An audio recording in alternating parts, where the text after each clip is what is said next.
자, 이 그림의 특징은 무엇일까요? 눈치채셨나요? 정답은 지도사 1차, 2차, 3차 시험입니다.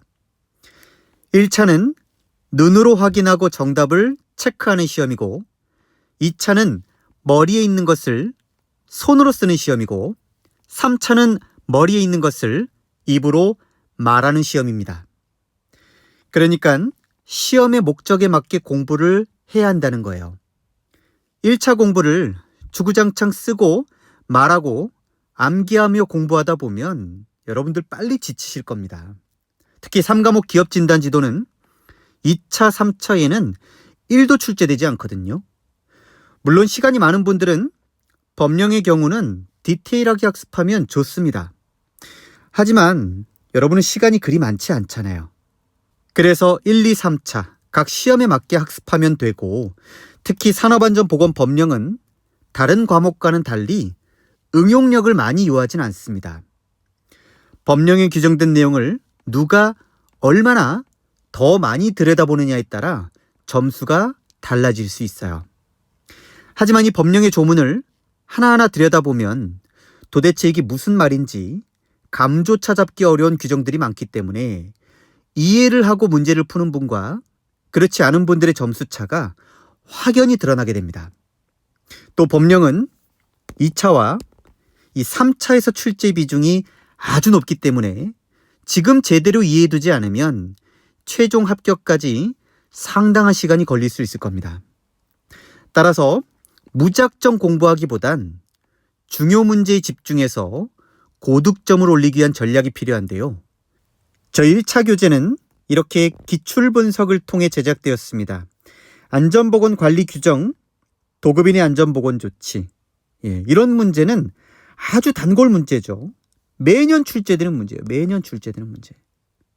그 밖에 건강관리, 안전검사, 안전보건 교육, 안전인증 등 이런 빈출 문제부터 학습해둬야 고득점을 올릴 수 있습니다. 자, 그럼 중요 문제에 대해서 살펴볼 텐데요. 법령을 이해하려면 용어의 정의부터 명확히 알고 있어야 합니다.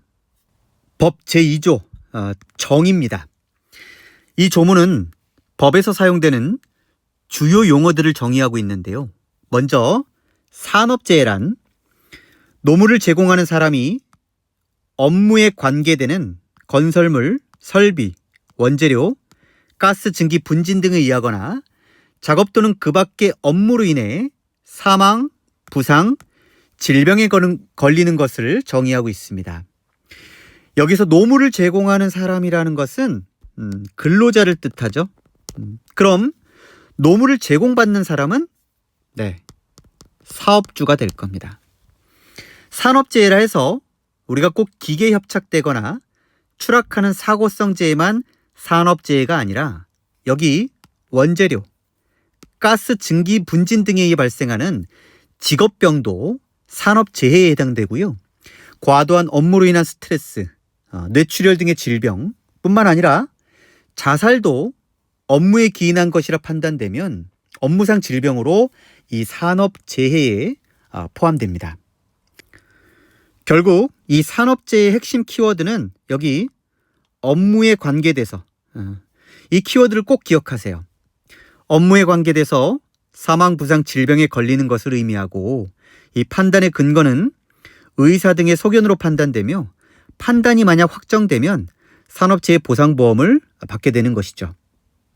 산안법에서 정의하는 이 근로자는 근로기준법 제2조 제1항 제1호에 따른 근로자를 말한다 라고 하였어요.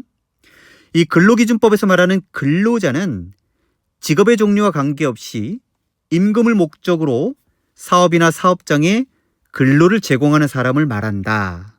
여기서 중요한 키워드는 바로 임금이죠. 임금이라는 것은 근로의 대가를 말하는 겁니다. 이 대가로 급여를 받고 있으면 근로자로서 하나의 조건이 충족되는 겁니다. 여러분, 자원봉사자는 근로자에 해당할까요? 안 되죠. 근로의 대가를 받지 않기 때문에 산안법에 적용되는 근로자가 아닙니다. 또 여기 근로를 제공한다는 것은 독립적 노동이 아니라 종속적 노동만을 의미합니다. 즉, 사업장에 고용되어서 종속적인 근로관계에 있어야 근로자가 되는 것이고, 타인에게 독립적으로 노무를 제공하는 사람은 근로자가 아니라 자영업자라고 하죠. 우리 변호사, 세무사, 산업안전 지도사도 산안법상 근로자라고 할 수 없어요. 물론 법인에 소속돼서 급여를 받으면 근로자라 하겠지만, 본인이 개업을 통해 독립적으로 노무를 제공한다면 그것은 근로자에 적용되진 않습니다. 결론적으로 이 법에서 정의하는 이 근로자라는 것은 근로기준법에 따른 근로자를 말하며, 임금을 받고 사업장에 속해서 근로를 제공하는 종속관계에 있는 사람, 흔히 근로계약서를 작성하고 4대 보험에 가입된 사업장 내에 임금을 받는 직원을 바로 근로자라고 이해하시면 될 것 같아요. 사업주는 근로자를 사용해서 사업을 하는 자를 말하고요. 여기 근로자 대표라는 것은 근로자의 과반수로 조직된 노동조합이 있는 경우는 그 노동조합이 근로자 대표가 되겠고, 노동조합이 없는 경우는 근로자의 과반수를 대표하는 자를 말합니다. 더 쉽게 설명드리면, 노동조합이 있는 경우는 노동조합의 위원장이, 이 위원장이 근로자 대표가 될 것이고, 노동조합이 없는 경우는 과반수를 대표할 수 있는 인원을 별도로 선임을 해서 그 사람이 근로자 대표가 될 수 있겠죠. 자, 작업 환경 측정은, 측정 대상은 크게 근로자 그리고 작업장이 될 수 있는데요. 사업주는 측정 계획을 수립해서 시료를 채취하거나 분석, 평가를 해야 되는데요. 이 시료 채취에는 개인 시료 채취가 있고 지역 시료 채취가 있어요. 예를 들어 작업장에 소음이 많이 발생하는 구간에 근로자에게 시료 채취기를 달아서 측정하는 것을 개인 시료 채취라 하고, 해당 작업장 주변의 소음을 측정하는 것을 지역 시료 채취라고 합니다. 그래서 측정할 때에는 이 개인 시료 채취가 원칙이에요. 정말 불가한 경우만 지역 시료 채취를 할 수 있습니다. 아무래도 작업자가 실제 작업하는 활동 영역에서 샘플링을 해야 더 정확한 데이터를 얻을 수 있기 때문에 개인 시료 채취를 원칙으로 하고 있죠. 그래서 이런 분석을 통해서 노출 기준을 초과한다면 작업장을 개선하고, 만약에 초과하지 않으면 유지 관리를 하는 것을 바로 작업 환경 측정이라고 하는데, 이것은 통상 반기마다 지정된 측정 기관에 위탁해서 보통 측정을 하고 있습니다. 안전보건 진단은 산업재해를 예방하기 위해서 잠재적인 위험성을 발견하고 개선 대책을 수립할 목적으로 고용노동부 장관이 지정하는 자가 조사 평가를 하는 것을 말해요. 여기서 말하는 고용노동부 장관이 지정하는 자는 고용노동부에 등록된 외부의 진단기관을 말합니다. 불량한 사업장은 고용노동부에서 안전보건 진단을 받으라고 명령을 내리거든요. 그럼 사업주는 외부 진단기관에 의뢰해서 점검하고 진단 보고서를 작성해서 고용노동부에 제출해서 확인을 받는 그런 과정을 의미하죠. 이 내용은 뒤에서 한번 자세히 좀 다뤄보도록 하겠습니다. 자, 이거 너무 중요합니다. 중대재해. 기사 시험에서도 많이 여러분들이 학습을 하셨겠지만, 이 중대재해라는 것은요, 산업재해 중에서도 사망 등의 재해 정도가 심하거나 다수의 재해자가 발생한 경우로 규칙 제3조에 따르면 사망자가 1명 이상, 3개월 이상의 요양이 필요한 부상자가 동시에 2명 이상, 부상자 또는 직업성 질병자, 즉 직업병에 걸린 자가 동시에 10명 이상 발생한 재해를 중대재해라고 합니다. 이 세 가지 중에서 어느 하나에 해당하면 중대재해라고 하는 거죠. 중요한 것은 이렇게 암기법도 따두었으니까 4일 3동이 부동식, 이것을 활용해서 암기하시면 되고요. 이 내용은 면접에서도 가끔 물어보는 내용이니까 기본적으로 꼭 머리에 탑재가 되어 있어야 합니다. 도급이란 용어는 일을 타인에게 맡기는 계약을 말하고, 도급인은 일을 타인에게 맡기는 사업주, 다시 말하면 일을 부탁하는 사람으로 흔히 우리가 원청이라고 부르죠. 수급인은 도급인으로부터 일을 받는 사업주, 부탁을 받는 사람으로 흔히 우리가 하청이라고 부릅니다. 이 수급인이 받은 일을 또 타인에게 맡기는 것을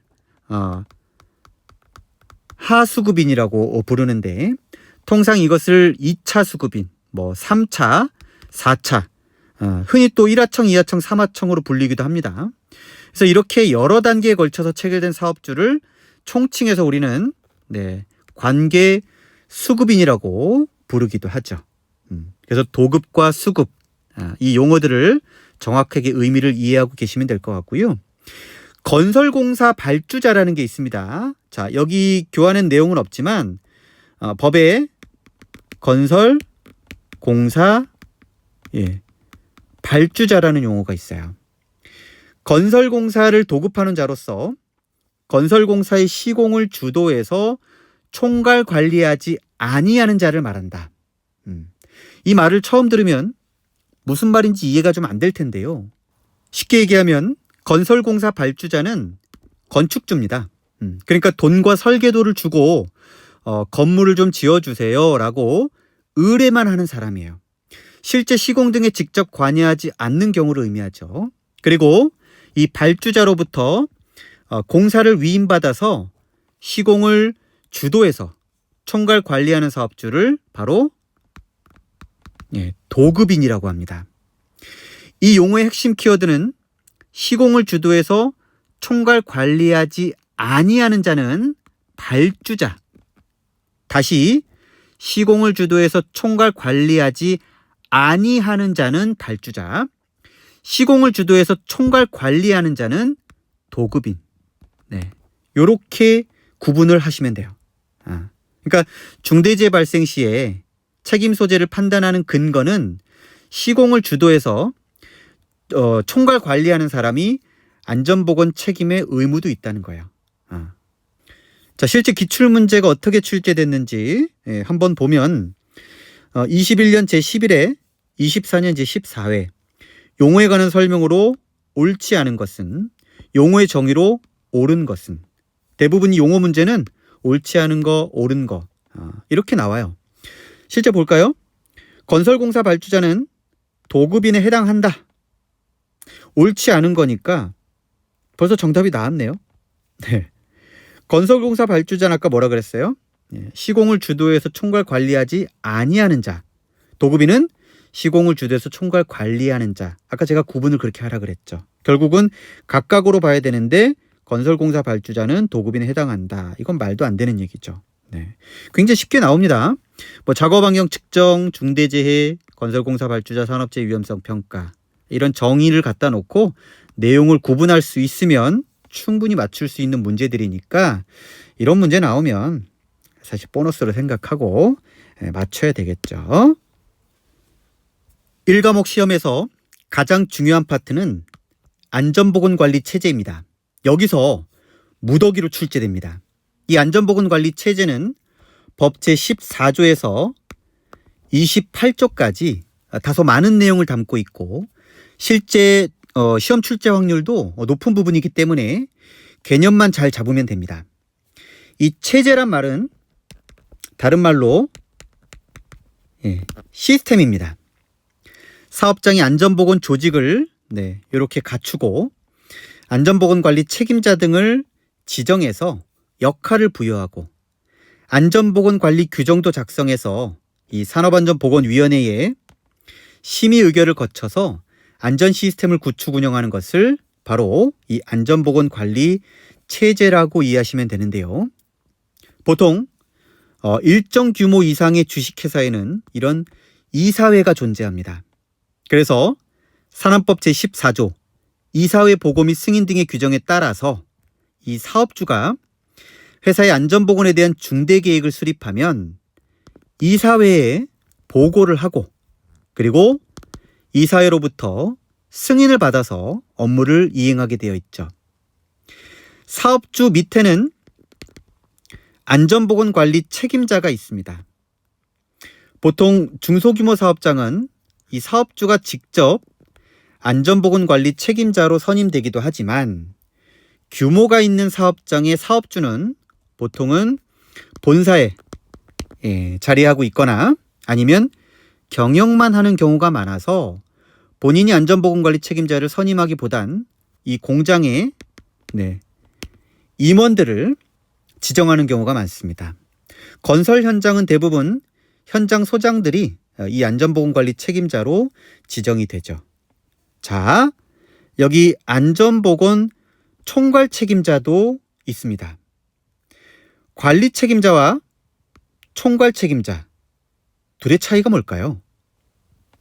만약 사업장에 이 사업장 임직원만 관리하는 것이 아니라 도급 사업, 즉 협력사 직원들까지 관리하는 사업장은 안전보건관리 책임자가 아니라 안전보건 총괄 책임자로 지정해서 이 협력사 직원들까지 모두 안전관리를 해야 합니다. 그래서 도급 사업을 운영하면 안전보건 총괄 책임자, 도급 사업을 운영하지 않으면 안전보건 관리 책임자로 지정하면 되겠죠. 그리고 그 밑에는 관리 감독자가 지정되는데 이 관리 감독자는 생산과 그리고 안전 이 모두를 아우르는 소속 직원을 직접 지휘 감독하는 자로서 통상 사무 직구는 팀장이나 파트장, 현장 직구는 계장, 반장, 조장 등이 선임되고 있습니다. 그리고 이 관리 감독자 밑에는 바로 근로자가 위치하게 되어 있죠. 또한 이렇게 스텝 부서는요. 안전관리자, 보건관리자, 산업보건의. 자, 이 산업보건의는 의사를 말하는 거죠. 그리고 소규모 사업장은 이렇게 안전보건관리 담당자를 선임하게 되어 있죠. 통상 20인에서 상시 근로자가 50인 해당하는 사업장은 안전관리자가 아니라 이 안전보건관리 담당자를 선임하도록 되어 있고 이 안전보건관리 담당자는 겸임 조건이 됩니다. 그러니까 생산 업무도 안전 업무도 동시에 수행할 수 있다라는 거예요. 그리고 규모가 아주 작은 조건에 안전보건관리자를 채용할 여력이 없으면 여기 안전관리 전문기관과 보건관리 전문기관에 안전업무를 위탁을 맡겨서 대행을 줄 수도 있습니다. 그러면 이 기관을 안전관리자, 보건관리자로 보는 거예요.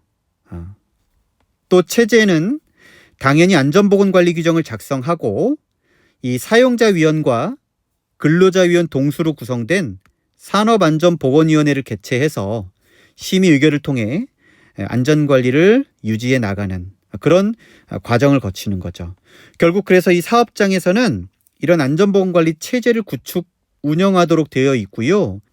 그래서 여기 이 내용들이 1과목 시험에서 출제 비중이 아주 높으니까 반드시 이 관련 법령은 1순위로 학습을 해 두셔야겠습니다. 자, 다음은 안전관리자입니다. 이 안전관리자는 산업안전에 관한 전문 기술적인 사항에 관해 이 사업주 또는 안전보건관리 책임자를 보좌하고 그리고 관리 감독자에게 지도, 조언하기 위해서 일정 규모 이상 되는 사업장에 선임하도록 법으로 규정하고 있어요. 안전보건관리자에게 이 산업안전보건법은 마치 성경책과도 같아요. 크리스찬은 성경책을 어떻게 해요? 옆에 끼고 다니죠. 그리고 줄줄줄 자동으로 입에서 나옵니다. 그만큼 안전보건관리자는 법하고 친해져야 됩니다. 안전관리자가 지식과 기술이 없으면 현장에서 소위 말해 개무시당합니다. 특히 거친 건설 현장이나 조선소의 관리 감독자들 보면 현장 베테랑이거든요. 예. 근데 기술과 지식, 현장 경험마저 없으면 어떻게 그들에게 지도를 할 수 있겠어요. 예. 그래서 저는 안전보건관리자는 이 지도사 자격을 무조건 취득하셨으면 좋겠습니다. 예. 자, 기본적으로 0별표 3에 따라서 상시 근로자가 50명, 네, 50명 이상이면 안전관리자를 1명 이상 선임해야 됩니다. 건설업 같은 경우는 공사 금액이 50억 이상이면 마찬가지로 안전관리자 1명을 선임해야 되죠. 그런데 중요합니다. 여기 상시 근로자가 300명 이상을 사용하는 사업장, 건설업의 경우는 공사 금액 120억 이상, 토목공사는 150억 이상일 경우는 안전관리자에게 그 업무만 전담할 수 있도록 해야 한다고 규정하고 있습니다. 다시 말하면 안전관리를 전담할 수 있도록 전담자를 지정해야 된다. 상시 근로자 수가 만약 300명 미만의 사업장, 건설공사 금액 120억 미만은 안전관리 전담직이 아닌 안전관리 전문 기관에다가 이렇게 위탁을 줄 수 있습니다. 아무래도 300인 미만 사업장은 영세하잖아요. 그러니까 이런 사업장은 영세하니까 예외 조항을 이렇게 둔 것이죠. 여러분, 안전관리자 1명 채용하잖아요. 최소 연봉이 요즘 5천만 원 정도 줍니다. 근데 외부 기관에다가 이렇게 위탁을 맡기잖아요. 평균 한 상시 근로자 수가 100명이다. 그러면 월 평균 한 50만 원 들어갈 겁니다. 위탁 비용이. 연으로 따지면 600만 원이잖아요. 그러면 기업 입장에서는 당연히 연에 5천만 원 비용을 나가는 것보다 600만 원으로 막을 수 있으니까 금전적으로 훨씬 이득이겠죠. 그러니까 대부분 영세한 사업장은 안전관리자를 쓰지 않아요. 물론 지금 중처법 때문에 안전관리자를 좀 고용하는 사업장도 있긴 하지만 대부분 아직도 이렇게 비용 때문에 위탁을 맡기는 그런 경우가 많습니다.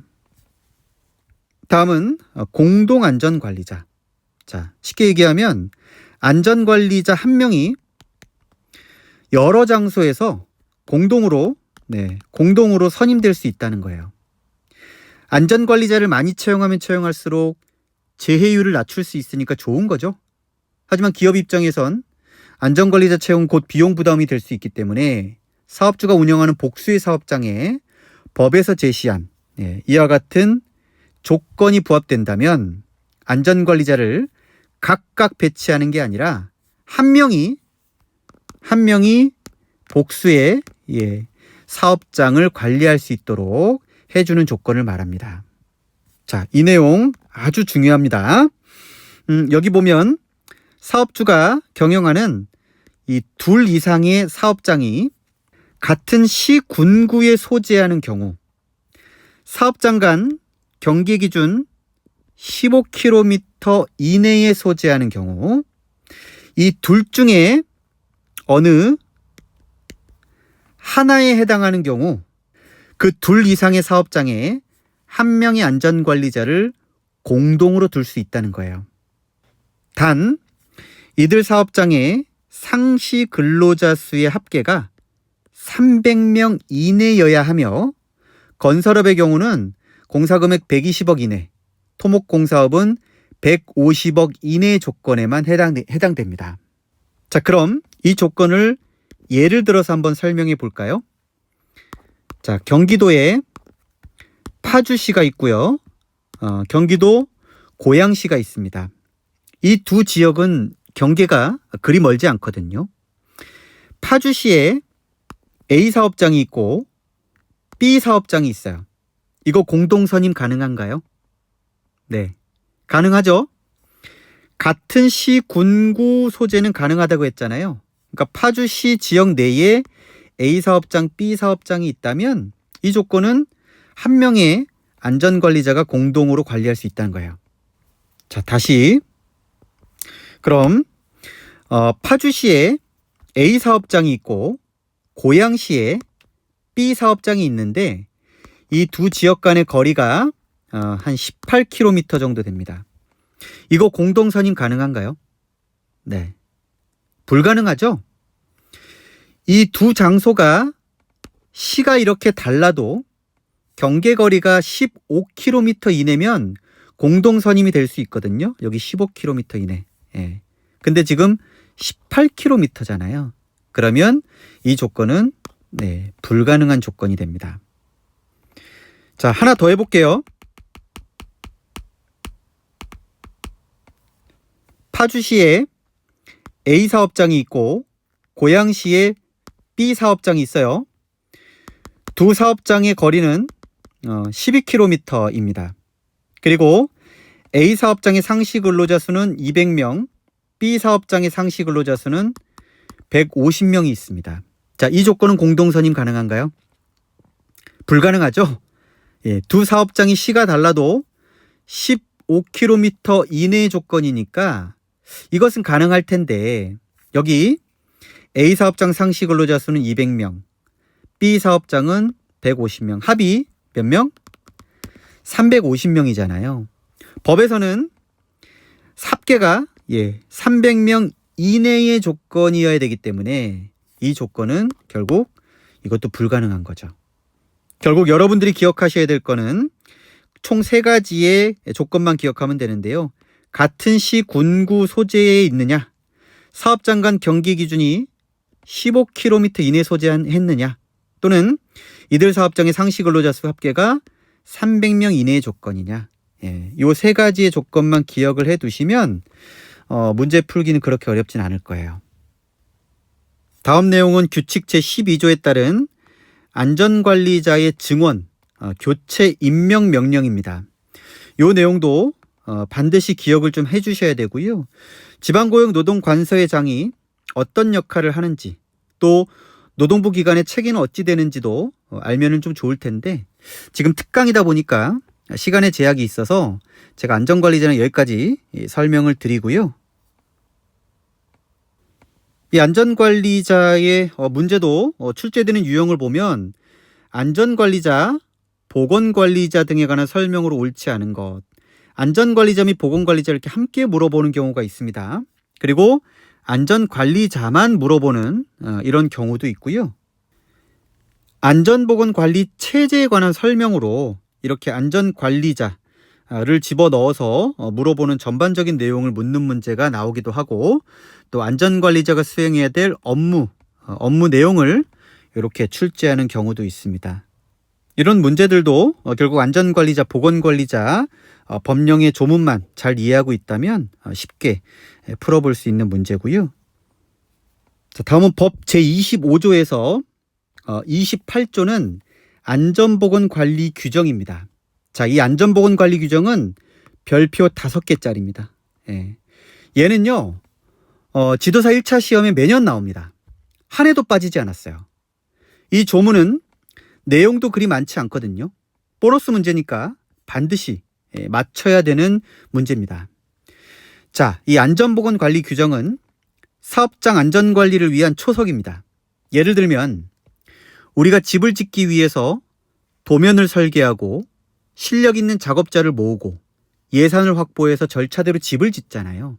그것처럼 사업장의 안전보건관리를 위해서 안전보건방침을 세우고 조직을 갖추고 역할을 부여하고 작업 절차와 지침을 만들어서 근로자에게 교육훈련을 시키고 또 비상시 체계 등을 갖추는, 그러니까 법적 기준 플러스 알파로 사업장의 디테일한 안전종합 매뉴얼을 만든다고 보시면 됩니다. 사업주는 사업장의 안전보건 유지 증진을 위해서 이렇게 안전보건관리 규정을 작성을 해야 합니다. 작성해야 될 대상은 여기 보시면 상시 근로자가 100명 이상은요, 얘네는 무조건 작성해야 되고요. 상시 근로자가 300명 이상은 농업을 포함한 총 11개, 이 11개 업종에 해당할 경우 작성해야 됩니다. 자, 이것만 기억하면 돼요. 농어소금 컴정임 전사복 0 외 100명. 네. 이 암기법을 따두었으니까 농어소금 컴정임 전사복 0 외 100명. 자주 출제됩니다. 꼭 암기하시고 여기 괄호 있죠. 괄호에 들어가는 내용도 조건도 반드시 기억을 좀 해 두셔야 됩니다. 자, 안전보건관리 규정을 작성해야 될 시기 굉장히 중요하죠. 작성해야 할 사유가 발생한 날부터 30일 이내에 작성해야 된다. 자, 여기 작성해야 될 사유가 발생한 날. 자, 이것의 의미는 예를 들어 A 사업장이 상시 근로자 수가요 90명이 있어요. 예. 근데 갑자기 사업이 잘 되네요. 그래서 직원을 20명을 더 채용합니다.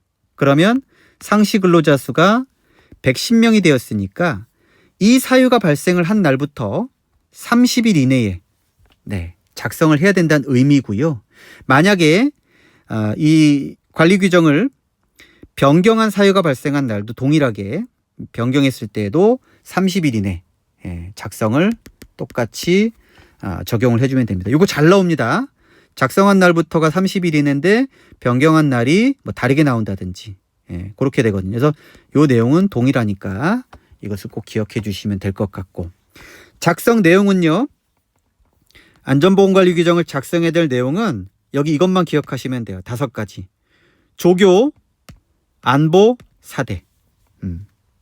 조교, 안보, 사대. 이 내용을 작성해야 되는데 이 작성 내용을 보다 구체적으로 제시한 기준이 바로 여기 규칙 제25조의 별표 3을 보면요. 총 8가지의 작성 내용이 규정되어 있습니다. 이 내용도 시험에 자주 출제되는 내용이기 때문에 1호 총칙부터 8호 보칙까지 학습을 좀 해 두셔야 합니다. 또한 사업주는 이 규정을 작성하거나 변경할 때에는 산업안전보건위원회 심의 의결을 반드시 거쳐야 되고요. 다만 산안위가 설치되지 않은 사업장은 근로자 대표의 동의를 받아서 관련 서류를 꼭 남겨둬야 되겠죠.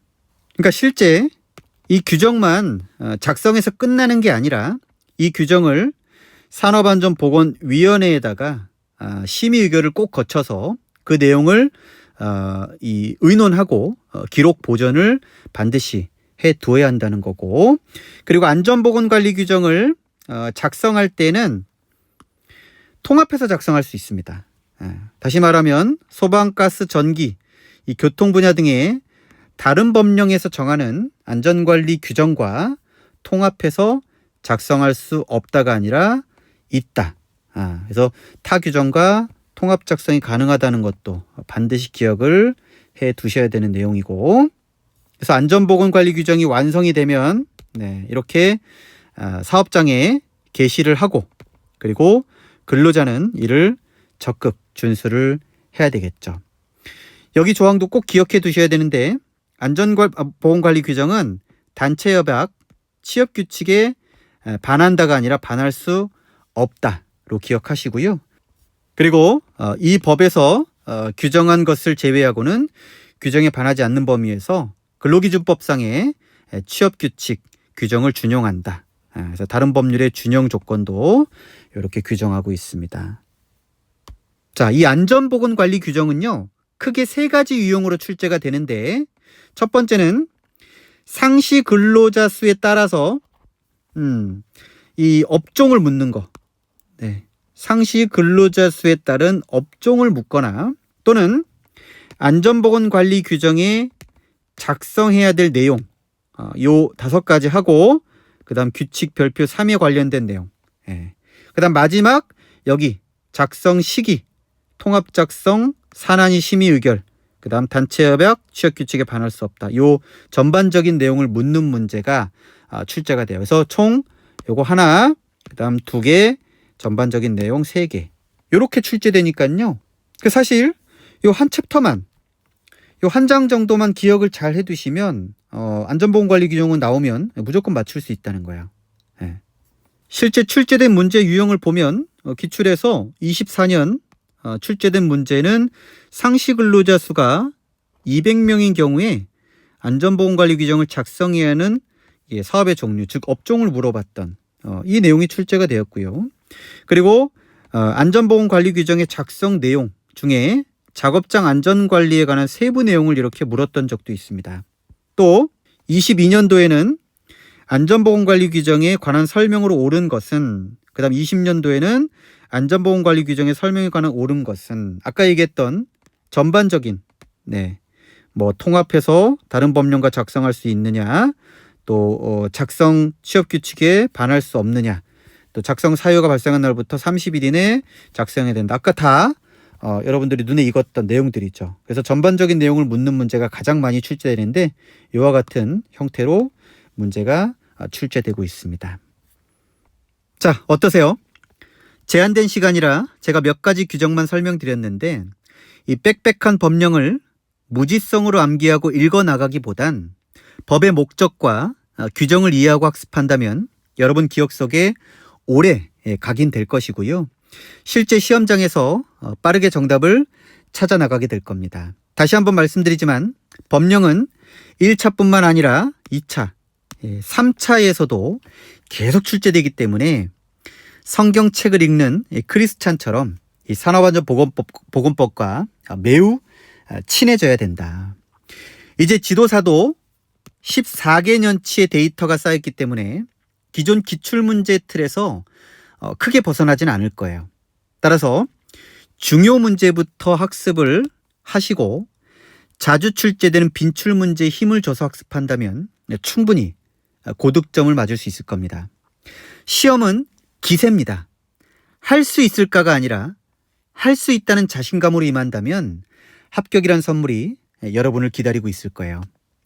다음 시간은 2과목 산업안전 일반으로 찾아뵙겠습니다. 본 영상이 도움이 되었다면 구독과 좋아요, 알림 설정까지 꼭 눌러주시고요. 다음 시간에 뵙겠습니다. 감사합니다.